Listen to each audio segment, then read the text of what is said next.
Welcome, everyone, to the Dad Debate. I am your host, Michael Draper. Thanks so much for checking in. We have got two dads, three topics, one winner here on the Dad Debate. We're so glad you joined us. We would love for you to interact with us during the show. So please shoot us a comment during the show, and we'll make sure to try to bring those up and bring those points. But really, the whole idea of the Dad Debate is we've got two different dads, and I'll introduce them in just a second. We've got three topics that they're going to go through, and we'll have one winner, maybe, hopefully, who even knows, by the end. So thank you for joining us again here on the Dad Debate. We're part of the Dads Watching Sports Network and also part of the RTF Sports Network, and you can check the Dads Watching Sports show out on the RTF Sports Network Tuesdays and Thursdays at 11 a.m. Eastern, 10 a.m. Central. And we obviously can check us out here on our Facebook pages as well. So, guys, we're excited to get back into some debate-style topics here. And we've got Kyle from Dads Watching Sports. Kyle, how are you? I'm doing really, really well. I'm excited. You're excited about our topics, huh? Yeah, I'm excited to win. Like I won last week. I'm excited. Well, I was going to say, you're coming off a loss from last week. I mean, against me. I don't know what you're talking about. The people have spoken, Kyle. We can't disagree with the people. Your wife says I won. So if she says I won, then that may be true. We'd had an argument earlier that day, so we're not going to go there. So we've also got Wayne from Infinity Sports. Wayne, how are you? Welcome to the Dad Debate. Thanks. I'm glad to be on the show. I know when you pitched the invite to me, I said, the word debate. I just get goosebumps, and I'll do anything that has to do with debate. That's awesome. Well, I am anxiously anticipating this because as a person who's known Kyle for a long time and likes to debate sports with him often, this should be fun.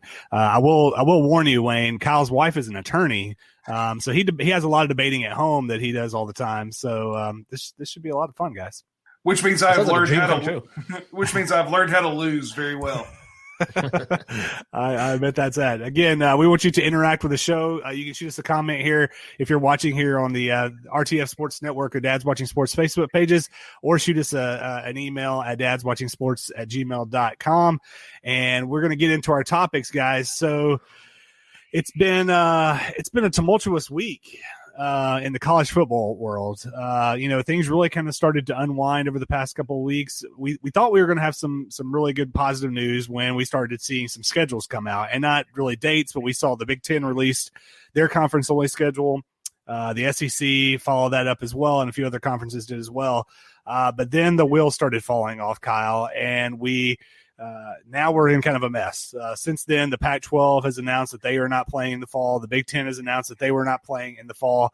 And the SEC, the Big 12, and the ACC kind of digging their heels in right now. So, guys, our first question, and we'll do a little deal here to see who gets to go first.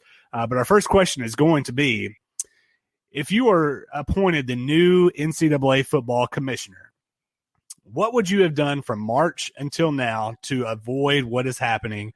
And then what would you do from August the 12th until potentially a start of the season? So, Kyle, you're a veteran of this show. I'm going to give you the choice. Give me a number between 1 and 2. And if you get it correctly, you'll get to go first, or you'll get to choose. And if you don't, then I'll let Wayne choose. Twos never lose. Twos never lose, and you chose right. It is 2. So I'll let you choose first. Would you like to go first or second? Look, I am nothing if I'm not hospitable. So, Wayne, I'll let you go first.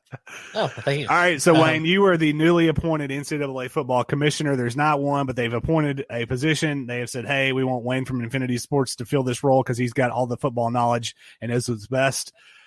What would you have done from March when things shut down until now to avoid all this? And then what's your play going forward? Yeah, for sure. I mean, giving me autonomy in anything is very dangerous.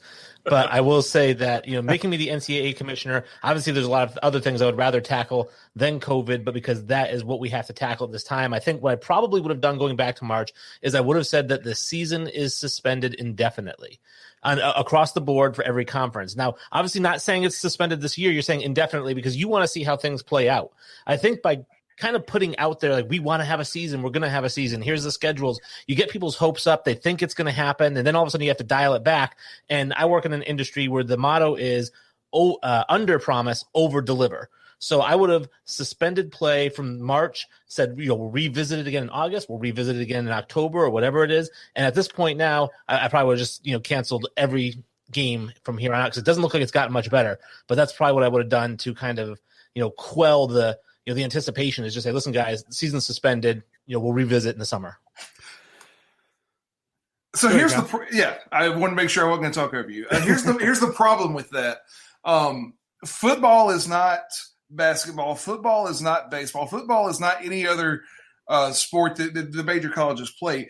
It's football. It's football. Then there's a condition that a body has to get in to play that sport, and to say we're going to cancel it indefinitely or suspend it indefinitely. And I'm assuming what you're saying, and tell me if I'm wrong here, is that includes all off-season workouts, that includes the practices, and then what? You're going to give them 2 weeks? 2 weeks is not enough time to get a body ready to go play football at that level. It's just not. I played it. I would not be ready in 2 weeks to go out there and start banging heads with people that are not on my team, that don't care if I get hurt. Well, then what's the appropriate amount of time? The appropriate amount of time, probably a month. And so I think it really, if I'm the commissioner, here's the way it looks. I am going to obviously keep an eye on this COVID pandemic. In March, we had no clue what was coming. And I would have told teams, prepare for a season, so that if we can get into a season, we can get into it. But then I can also tell them, but this is all up in the air, so that there's a chance that we could just cancel this. But as of right now, spend your time preparing for this 2020 season that we're hoping to get in. And at that point, I'm going to allow the schools, the players, the conferences, if they choose they want to opt out, they can opt out. This is not a time to dictate to people what to do. And that includes telling them they can't do something. People need to proceed how they feel comfortable. If a school says we want to play football, if a conference says we want to play football, and there's a player on that team that doesn't, that player should have every ability to take this year off. They should not lose a year of eligibility. It should really be up to individual players, individual schools, individual conferences, and it should not be dictated either way from someone else, outside of just, hey, look, if this thing gets really bad, we're going to cancel the whole deal. Outside of something that bad, and from what I'm seeing, I don't think we're there. I think if you just look at where I'm looking, I'm in Middle Tennessee, right? And the ACC, the SEC, and the Big 12, they're all kind of in a line right there in the southern part of the U.S. Most people, at least down here, we're not seeing it look as bad as you're seeing it, in New York and LA, where, in denser populated areas. So I think you can fit a football season in, which is why I'm going to give some authority to the conferences, to the schools and the players, and let them kind of make that decision, but probably never cancel that season. Wayne, I'll let you jump in just a second, but one thing I've got to ask you though, Kyle, we've essentially seen what happens when you give that type of leadership to the conferences is we get a mess, because the Big Ten came out and said, hey, we're in, here's our schedule, this is what we're going to do. Then they walk it back. Then they walk it back just yesterday and said, well, we're not ready yet. And then come out again today. So hold your thought there. I want to toss it back to Wayne for his rebuttal, but I think giving the power to the people seems like maybe not the right idea here. Yeah, my rebuttal is actually, you mentioned it takes about a month to get into game shape, and I'd agree with that. But I also say that from November until Christmas, you have 6 weeks where you don't play a bowl game and your season ended. So why not push that season out a month and start it later? And then basically your bowl games then would be 1 week or 2 weeks after your last game instead of 6 weeks after your last game. So you're still giving the players that 1 month to get into game shape. But again, just postponing that decision, because at this point now where we are, I would actually cancel the season today. But we didn't know that back in March. So back in March, it's just like everything's suspended. This is the day we're going to revisit, because that's going to give us time to prepare for that 1 month of training and then the season. And then when we get to that date, which is today, then it's like, all right, guys, we got to cancel. That's where we're at. Yeah, I mean, I totally understand what you're saying. I still think you can fit a football season in, and that's my biggest thing. Is I think a football season can be fit in, despite all of this. When student athletes in a lot of these schools, they a lot of them are mostly online, if not all online. And if they're on campus, you can have coaches kind of keep them under wraps and keep them inside and not exposing themselves, therefore exposing the rest of the team to others, right? So I you've heard coaches come out and say it, even Big Ten coaches come out and say like their players are safer on campus with them than they are going home, because when they go home, just like we were talking about before the show started, like the kids are going to do what the kids are going to do, right? And there's nothing really stopping them at home. So it's not truly a bubble, but it can be really close to a bubble, especially for these major five of the Power Five conferences. There's enough money that you can kind of separate your group of players and keep them as bubble, in as much of a bubble as possible, that I think you can fit it in. And I think if you can fit it in, you fit it in because there's too much money on the table not to. All right, guys. So we've given a lot of hypotheticals here, and for obvious reasons. But now it's August 12th, 2020. We know the Pac-12 are out. We know the Big Ten are out, and the other three power conferences, including MAC and a few others, are all in, at least for right now. So, Wayne, I'll toss it to you first. You're the NCAA Football Commissioner right now going forward. It sounded like you said you're canceling it anyways, but if you had to make a decision for all of college football, what would be your call? Yeah, that's my decision, is to cancel it. And this is why I'd be a lousy NCAA commissioner, is because that NCAA commissioners don't run the NCAA. It's actually 10 million Benjamin Franklins that run the NCAA.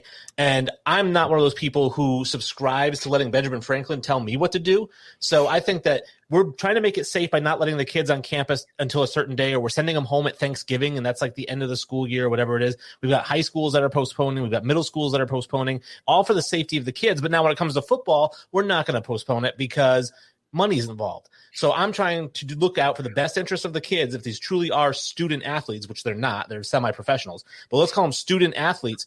As the NCAA commissioner, I have to look out for the student part of them, and that's keeping them safe. And so I would cancel the whole season. Kyle. Well, you do that and you're not going to be commissioner long, because people want their money, right? Now, in saying that, and I know this is supposed to be a debate, but in saying that, at this point, with two of the five Power Five conferences pulling out, and the rest of the smaller ones, I think the Mountain West and the MAC have pulled out, but the other small ones, I'm expecting Conference USA anytime soon, and in that area. I expect them to kind of pull out soon, and so I actually think at this point I would just cancel the season and hopefully get it in the spring, but I wouldn't hold my breath there either. Well, if anybody knows a good pull-out game, it's Kyle. So I got 3 kids. No, I don't. That's right. All right, so really quickly, 30 seconds here. Wayne, will we see college football? This is just your opinion, no commissioner, but will we see it this year in 2020? I don't think so. I know the SEC is saying they're playing no matter what, but I think it's all posturing. I think at the end of the day, the NCAA, even though they don't truly govern, they do, and they will drop the hammer on everybody and say, basically, if you play, you go ahead. Your kids have all just lost their amateur eligibility. They'll do something to make it so that these guys can't play. So I think it's going to come down. There's not going to be any games. Kyle. Look, you tell the SEC that these players are no longer amateurs and they can be paid. You think the SEC is not just jumping and screaming about that? Like, they're happy. Like, finally, we can pay them out, above the table now. That's right. So I think we're going to get football in. I think the SEC, the ACC, those two specifically, they have their own network, and they want the eyeballs because the eyeballs means more money. And I know you don't want, Wayne, I know you don't like the idea that money runs everything, but I'm an economics teacher, and I'm here to tell you money runs the world. There you go. Okay, guys, we're going to shift to topic 2. And on the dad debate, we have a couple of sports topics, but we also have those fun, interesting dad topics. Last week, Kyle and I debated cargo shorts and whether those were appropriate dad attire or not. I had to go. They're all in, man. You got all the compartments and all that. It's a great look. So the topic for tonight is, we know every dad sets the house thermostat. Let's not get around that. They set the house thermostat because, one, we're big guys. We sweat a little bit. We want it to be a little bit cooler, but we also don't AC and heat the outside. So we'll toss it to Wayne first. The house thermostat, Wayne, where are you setting it at? And does anybody even have remotely chance of controlling it at any point in time? Yeah, actually, we have a democracy here in the house, so it's basically nice. A vote about who is uncomfortable or not, or is comfortable. But for me, the ideal temperature is 72 degrees, and I don't go to 70 because it's too close to Gronk's favorite number, and it might be just getting a little bit too cold. And 72. I think if it's 72 degrees out, you can go golfing with a polo shirt on and feel comfortable. You can actually wear a sweater vest and still be comfortable. It's nice and warm in the wintertime when you come in from 15 to 20 degrees. 72 feels pretty darn good. And then the summertime when it's 96, 72 feels nice and cool. So it's just like that perfect Bermuda nighttime temperature. There you go. We've got a couple people watching here on our Facebook live stream. So if you have a comment, if you're checking us out, shoot us a comment. What is your ideal thermostat temp? Kyle, I'll toss it to you for your rebuttal.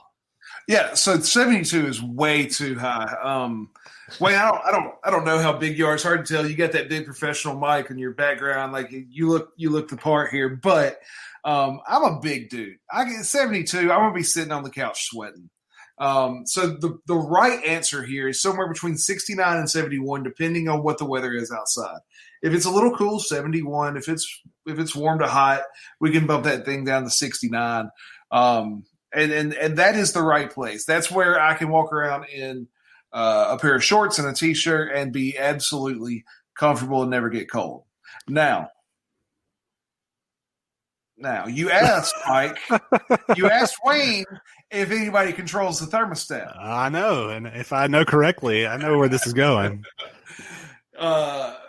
That I say 69 to 71. My wife, on the other hand, says about 71 to 72. So it usually sits at my house around 71 year round. There you go.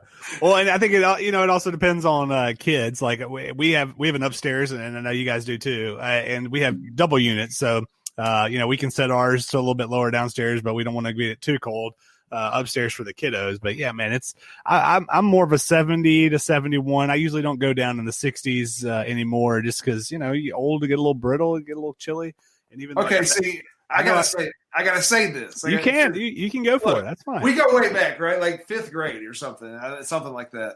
I've spent the night at your house growing up with 3 or 4 box fans going at a time, and that air conditioner down to like 65.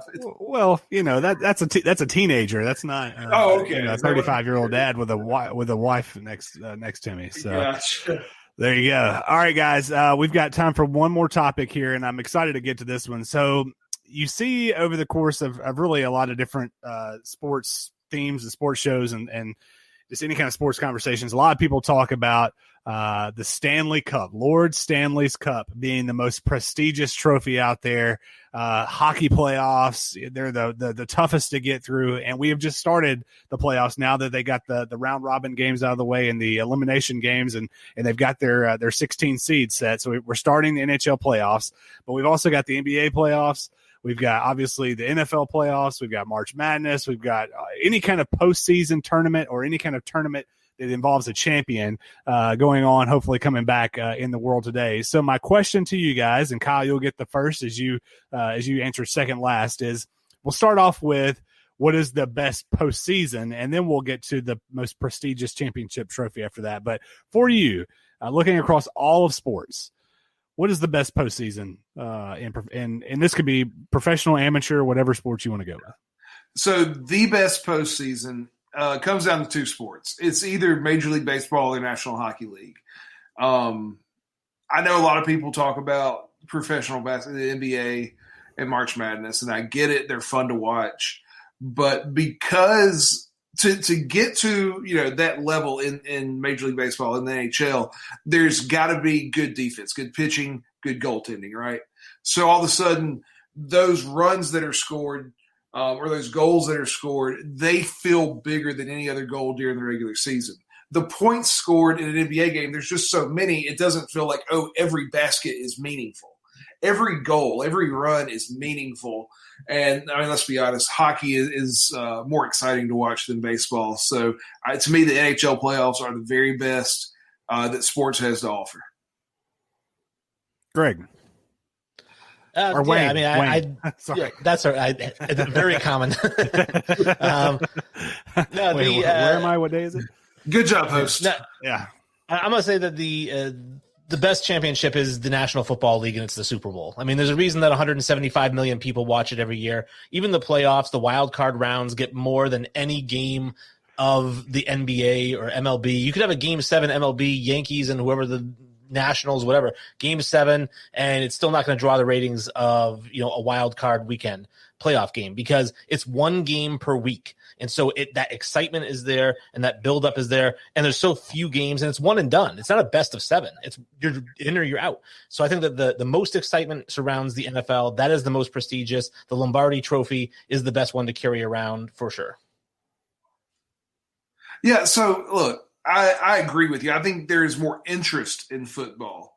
But when you're talking about the most fun to watch, I mean, I've seen some playoff football and a lot of it because football is one and done and there's one game a week and all that. That's the regular season too. I mean, you're playing one game for 16, 17 weeks, counting the bye. We're used to that. There is a different feel between regular season hockey and postseason hockey, especially Stanley Cup Finals hockey and regular season hockey, where I don't really feel a difference in regular season NFL and Super Bowl. And I'm a football guy. I love football, but I don't feel the difference like I do watching the NHL playoffs. Wayne, let me ask you this. So, if you compare the Super Bowl just in the one game, and it's a huge spectacle, and you hit the nail on the head. It's by far the most watched sports happening that's going on. But if you compare the Super Bowl to Game 7 of a Major League Baseball playoff or NHL or even NBA, because of the build up from the series, do you still think that the NFL holds kind of the lead in that? I do, because I think that it almost gets saturated by having a 7-game series. I mean, I love a 7-game series because you want to make sure the best team wins. A one and done, there's just too much chance involved. So you do want to have at least a 3, 5 game, 7 game is the ideal series. And I understand that. But once you've watched 6 games in a row, it doesn't matter if it goes back and forth or if it goes 3-0 and then 3-3 because somebody comes back.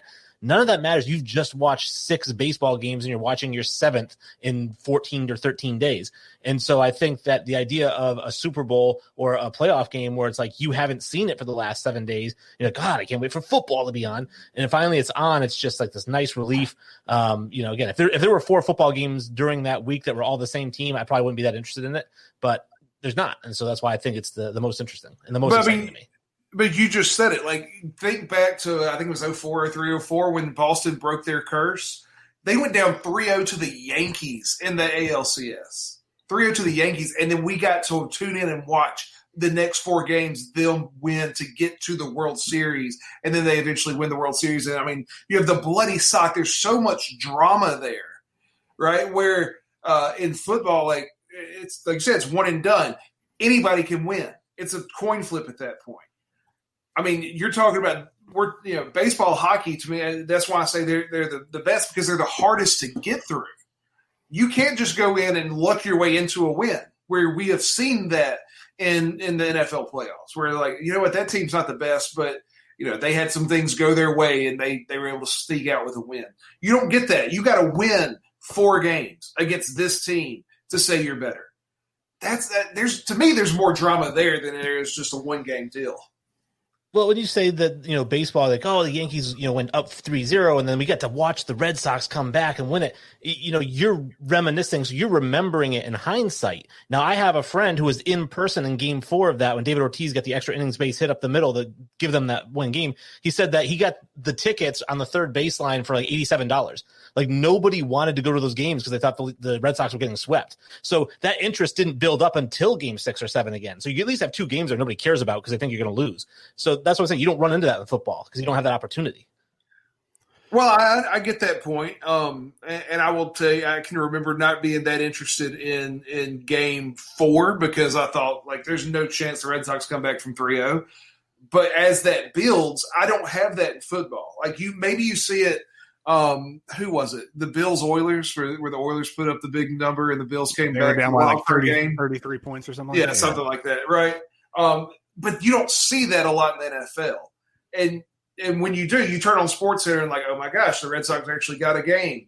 Maybe I tune into this next one. They get another one and another one, and all of a sudden that game 7, everything feels pressure packed.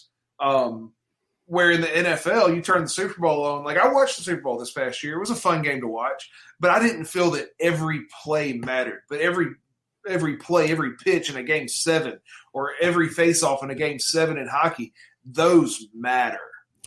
So Kyle, let's get to Wayne. Wayne mentioned that he had the NFL playoffs and the Lombardi Trophy is the most prestigious. Are you going the same thing? Or are you saying Lord Stanley's Cup is the most prestigious championship? Oh, absolutely. I mean, the Stanley Cup's been handed out since 1896. I think that's right.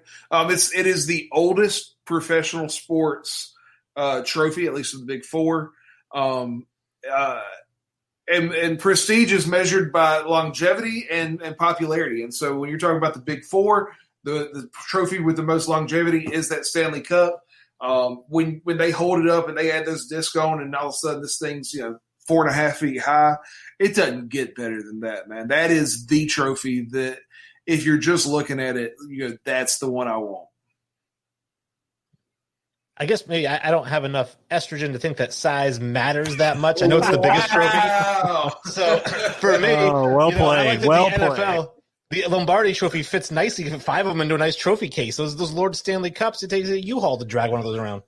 Exactly, because it's more important than the rest. So let me toss this out to you guys in terms of most prestigious championship trophy. If you're thinking about the most prestige, the one that is most sought after really across the world, is it not the World Cup?